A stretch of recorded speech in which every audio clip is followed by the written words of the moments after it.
Hello students, अब हम करने जा रहे हैं चैप्टर 5 की मिसलेनियस एक्सरसाइज। इसके क्वेश्चन 1 में हमें कहा है evaluate the this given equation कि इस टर्म को सॉल्व करके हमारे पास क्या आंसर आता है।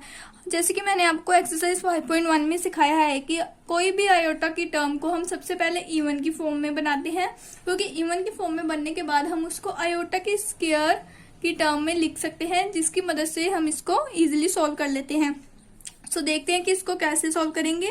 इसमें सबसे पहले हम आयोटा की 18, मतलब इसको तो हमें इवन फॉर्म में ही दिया हुआ है, सो आयोटा की 18 को हम ऐसे ही लिख देंगे।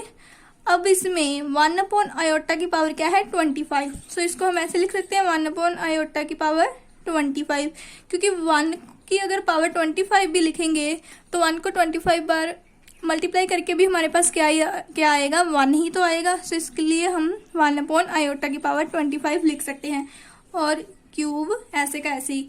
अब आयोटा 18 तो हमारे पास इवन फॉर्म में है ही, सो हम आयोटा की पावर 25 को भी इवन फॉर्म में कन्वर्ट करेंगे। किसी भी ऑड टर्म को इवन की फॉर्म में बनाने के लिए मैंने आपको पहले भी बताया है कि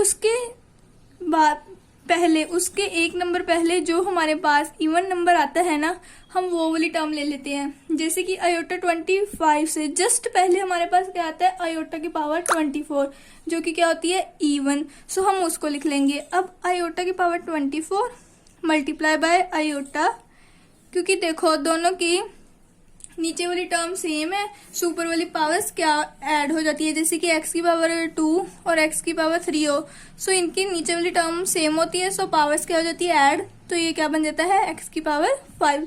सेम वैसे ही आयोटा की 24 को मल्टीप्लाई करेंगे आयोटा के साथ, तो ये क्या बन जाएगा आयोटा की पावर 25। सो हम इसको ऐसे लिख सकते हैं। अब हम आयोटा की इवन टर्म को आयोटा की स्क्वायर की फॉर्म में बना सकते हैं ना, तो हम इसको कैसे लिखेंगे आयोटा की स्क्वायर और क्या बन गया 9, क्योंकि 9 टू क्या होता है 18। सो सेम ऐसे ही आयोटा के 24 को भी लिख लेंगे आयोटा की स्क्वायर पावर 12 इंटू आयोटा की क्यूब। अब हमें पता है कि आयोटा की स्क्वायर की हमारे पास वैल्यू होती है -1, सो हम क्या करेंगे अब हम इसको पुट कर देंगे। सो आयोटा स्क्वायर अब क्या हो गया -1 की पावर 9, यहाँ पे -1 की पावर 12 मल्टीप्लाई बाय आयोटा की होल क्यूब। अब किसी भी नेगेटिव टर्म की पावर अगर ओड हो तो क्या होता है, जैसे कि नेगेटिव टर्म की पावर ओड हो तो हमारे पास नेगेटिव आंसर आता है, अगर नेगेटिव की पावर इवन हो तो हमारे पास पॉजिटिव आंसर आता है। ये आपको मैंने पहले भी बताया है। सो इससे हमें पता चलता है कि -1 की पावर 9 मतलब ओड पावर है ना, तो हमारे पास क्या आएगा -1, और यहाँ पे हमारे पास -1 की पावर 12 मतलब इवन है, तो आंसर क्या आएगा इवन। सो ये हमारे पास क्या बन गया -1 प्लस 1 अपॉन आयोटा की होल क्यूब। अब इस टर्म की होल क्यूब हमें गिवन है, तो हम क्या करेंगे अब हम लगा देंगे होल क्यूब का फॉर्मूला, जो कि है हमारे पास, हम फॉर्मूला लिख लेंगे x cube plus y cube plus 3x की वाई प्लस 3x वाई की स्क्वायर। अब इस टर्म में हमारे पास x क्या है -1 और y क्या है 1 अपॉन आयोटा, इसको अब हम इस फॉर्मूले में पुट कर देंगे, तो हम लिखेंगे -1 की क्यूब प्लस 1 अपॉन आयोटा की क्यूब प्लस 3x की स्क्वायर -1 की square multiply by y 1 upon iota plus 3x हमारे पास क्या है -1 वाई स्क्वायर 1 अपॉन आयोटा की स्क्वायर।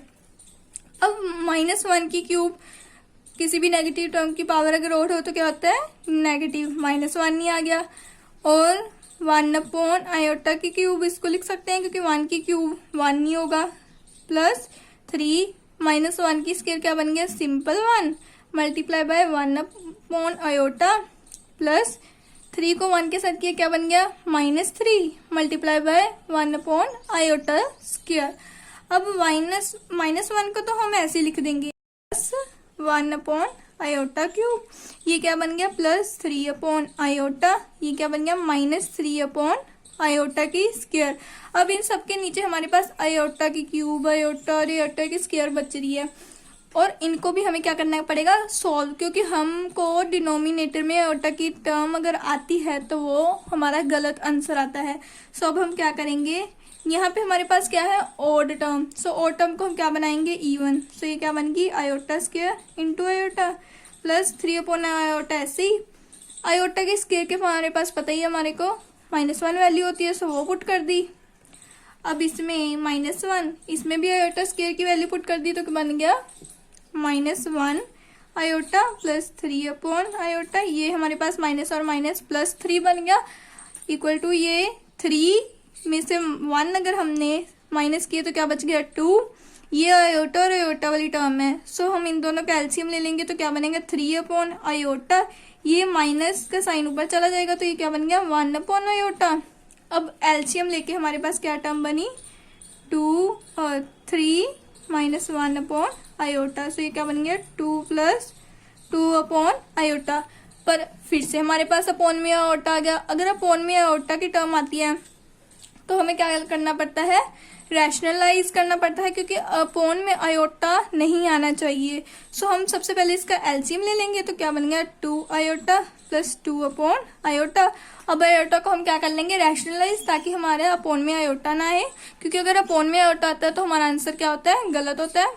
सो अब हम क्या करेंगे, rationalise 2 iota plus 2 iota multiply by iota upon iota. So ये क्या बन गया 2 आयोटा प्लस 2 आयोटा, बाहर नीचे क्या बन गया आयोटा की स्क्वायर बन गई। अब आयोटा को अगर इनके साथ मल्टीप्लाई करेंगे तो क्या बन गया 2 iota square plus 2 iota upon iota की स्क्वायर। अब ये आयोटा स्क्वायर ये आयोटा स्क्वायर बन गया। इसमें हम क्या कर सकते हैं, आयोटा स्क्वायर की वैल्यू को पुट कर सकते हैं, जो हमारे पास क्या है -1। सो क्या बन गया 2 की -1 प्लस 2 आयोटा अपॉन में भी -1। सो ये क्या बन गया -2 प्लस 2 आयोटा अपॉन -1। सो जब ये माइनस का 1 ऊपर जाएगा तो क्या बन गया 2 माइनस 2 आयोटा, जो कि हमारा क्या है आंसर है। सो हम अपोन में आयोटा नहीं छोड़ सकते। अगर हमने अपोन में आयोटा ऐसे ही छोड़ दिया होता तो हमारा आंसर क्या होता, गलत होता। इसलिए हमें क्या करना पड़ता है, आयोटा की टर्म को रैशनलाइज करना पड़ता है। अगर इसकी जगह पे हमारे पास अपोन में 1 प्लस आयोटा भी होता ना, तो भी हम क्या करते हैं, टर्म को रैशनलाइज। फिर हम क्या करते हैं 1 minus iota upon 1 minus iota, इस टर्म को रैशनलाइज करते हैं। क्योंकि रैशनलाइज करने के लिए हम क्या करते हैं, जो भी हमारे पास टर्म होती है ना, उसका साइन चेंज करके उसको मल्टीप्लाई एंड डिवाइड कर देते हैं। जैसे हमारे पास 1 प्लस आयोटा है तो हम 1 माइनस आयोटा और के साथ मल्टीप्लाई और डिवाइड करके इसको रैशनलाइज करते हैं।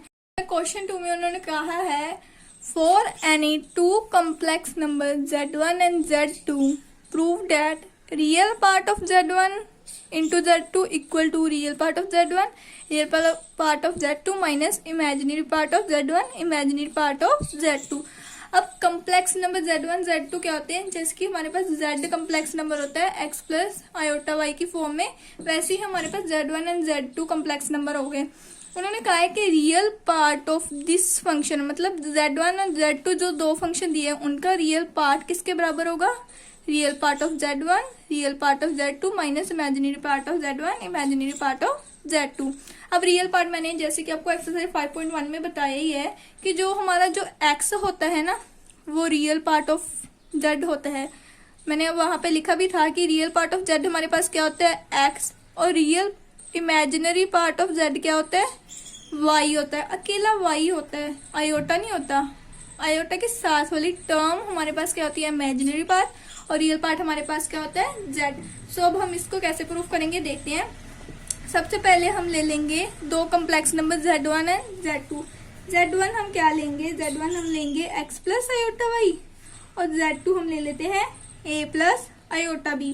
अब उन्होंने हमें क्या कहा है, उन्होंने कहा है कि real part of Z1 Z2 इसके बराबर हो। पहले हम ये प्रूफ कर लेते हैं, फिर हम ये प्रूफ कर लेंगे, फिर हम देखेंगे कि दोनों का आंसर सेम आ रहा है, तो हमने जो उन्होंने पूछा था वो क्या कर दिया, प्रूफ कर दिया। अब उन्होंने कहा था real part of Z1 Z2। Z1 Z2 का मतलब क्या है, इसके अंदर कोई साइन नहीं है, मतलब Z1 को Z2 के साथ मल्टीप्लाई करेंगे ना, जब हम Z1 और Z2 को मल्टीप्लाई करेंगे तो हमारे पास एक टर्म बनेगी। फिर हम उस टर्म में से देखेंगे कि उसका रियल पार्ट क्या है।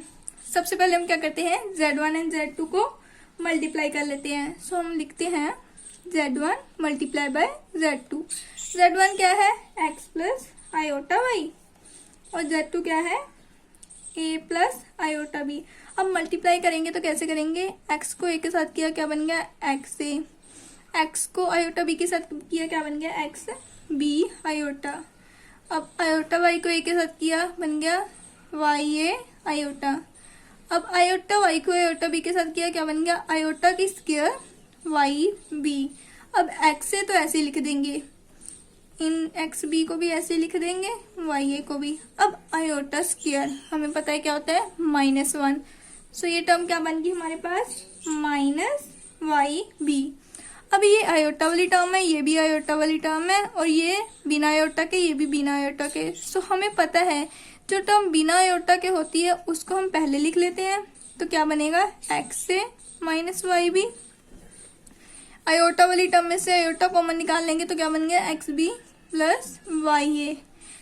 अब ये हमारी टर्म किस फॉर्म में बन गई, कम्प्लेक्स नंबर की फॉर्म में, क्योंकि कोई भी कम्प्लेक्स नंबर हमारे किस फॉर्म में होता है एक्स प्लस आयोटा वाई।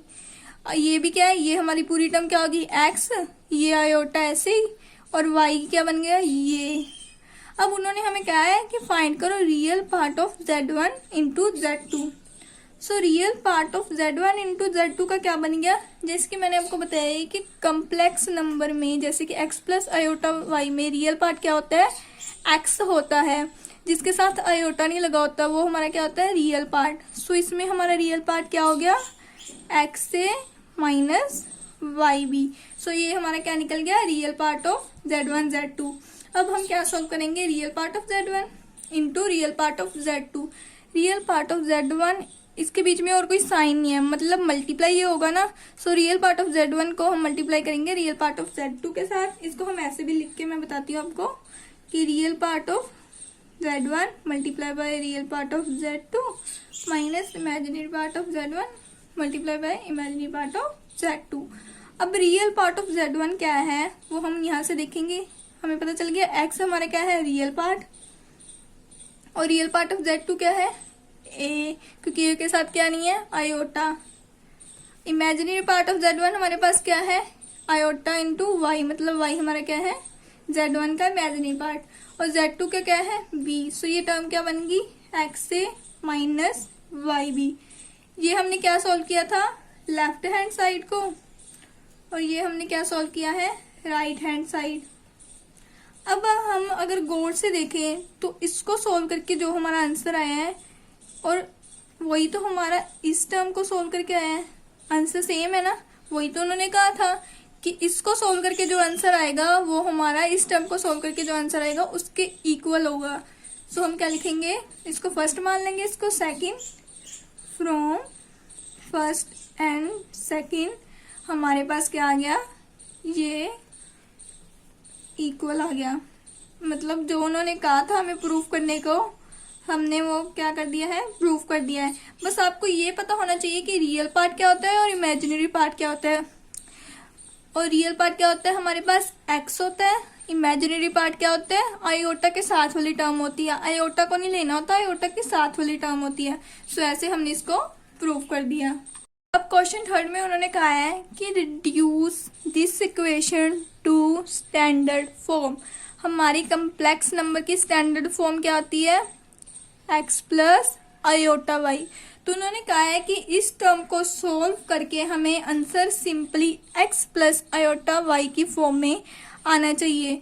इस टर्म को सोल्व करने के लिए सबसे पहले तो आपको जो दिखता है, जैसे कि इस टर्म का हम एलसीएम ले लेंगे, पहले एलसीएम करेंगे, फिर उस टर्म को इसके साथ मल्टीप्लाई कर लेंगे। सो उसको सॉल्व करके शायद हमारा आंसर आ जाए x प्लस आयोटा वाई की फॉर्म में।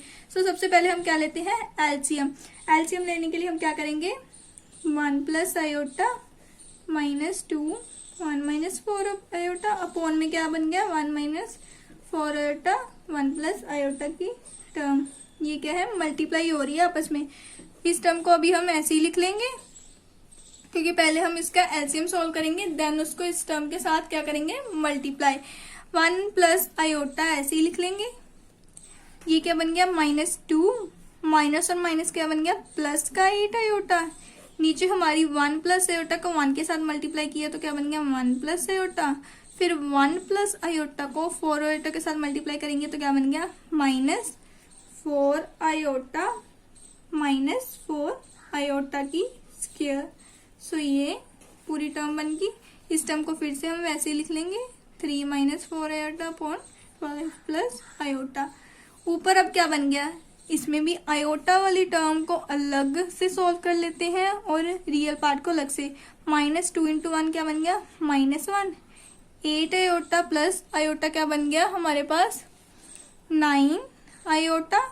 नीचे हमारे पास क्या है, 1। ऐसे ये आयोटा -4 आयोटा क्या हो गया, -3 आयोटा। यहाँ पे क्या है, -4 of iota square. Iota square क्या होता है हमारे पास, -1। सो जब इसमें -4 है, आयोटा स्क्वायर -1 पुट करेंगे तो क्या बन जाएगा, 4। सो हम क्या लिख देंगे, माइनस ऑफ 4, नहीं प्लस का 4 बन गया ना, क्योंकि ये माइनस और ये माइनस तो कैंसिल हो गया। सो ये क्या बन गया, प्लस का 4, ये प्लस का 4 बन गया। सो ये हमारी क्या बनेगी, टर्म। अब हम इस टर्म में -1 प्लस 9 आयोटा का तो ऐसे लिख देंगे। नीचे क्या बन गया, 5 माइनस 3 आयोटा। ये ऐसे ही आ गई 5 प्लस आयोटा।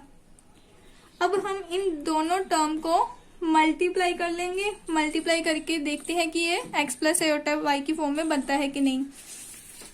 हमारे पास क्या टर्म बनी थी, -1 प्लस 9 आयोटा, 5 माइनस 3 आयोटा।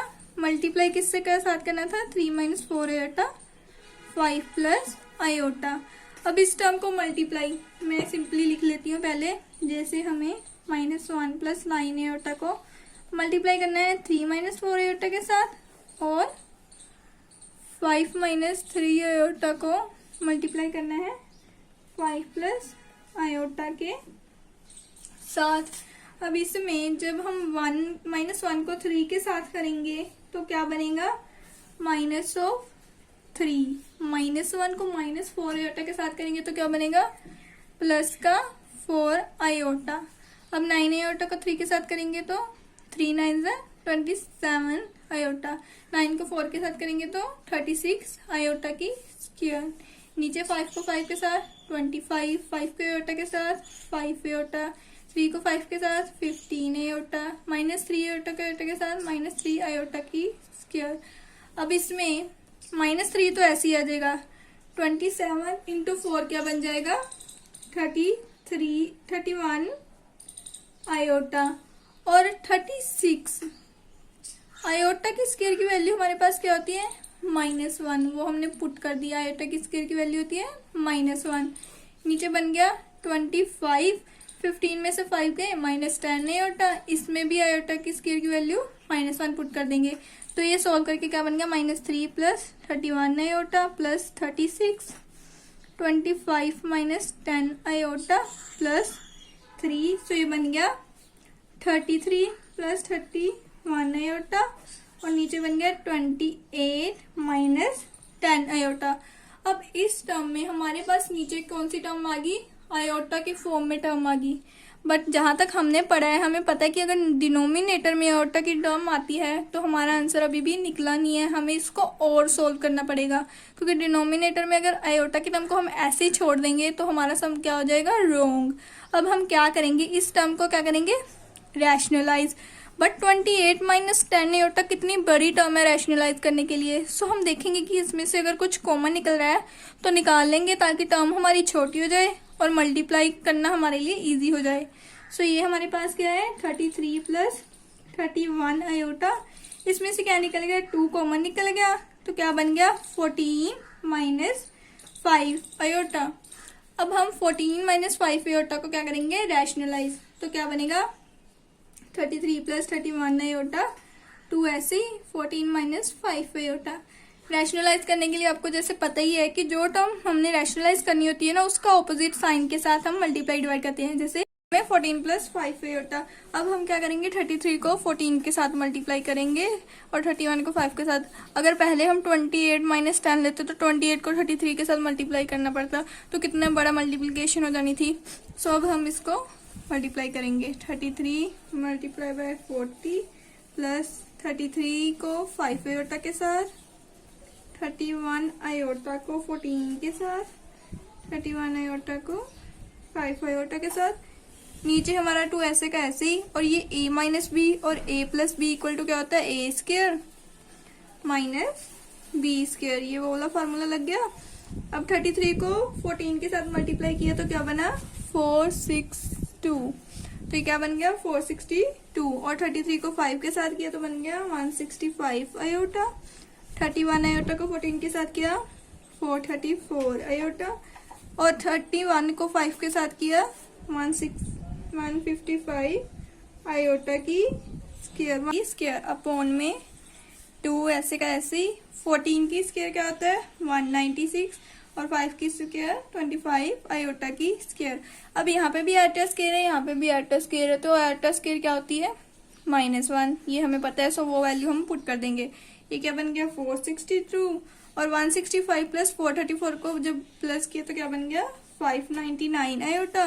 और यहाँ पे 155 आयोटा की स्क्वायर -1 अपॉन में 2 196 25 आयोटा की स्क्वायर -1 पुट किया, देन क्या बन गया, 462 प्लस 599 आयोटा माइनस 155 अपॉन में 2 196 प्लस का 25 बन गया। सो जो 462 में से 155 माइनस किया तो क्या बन गया, 307, एंड 599 आयोटा ऐसी, नीचे 2 और 196 प्लस 25 कितने हो गए, 221।